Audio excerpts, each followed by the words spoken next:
warahmatullahi wabarakatuh. Kami dari warga Desa Gotong Telaga Barat menyatakan sikap sebagai berikut.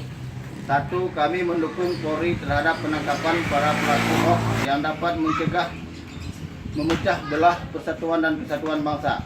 2. Agar Polri usut tuntas terhadap para aktor NPA maupun yang lainnya agar bangsa Indonesia terselamatkan dari pertikaian horizontal karena munculnya adu domba penyebaran kebencian terhadap etnis maupun agama tertentu. 3. Kami mengimbau kepada seluruh masyarakat Singkil Utara, baik yang muslim maupun non-muslim, agar tidak mudah terprovokasi oleh isu-isu hoax dan tidak mudah menge-share berita hoax kepada orang lain.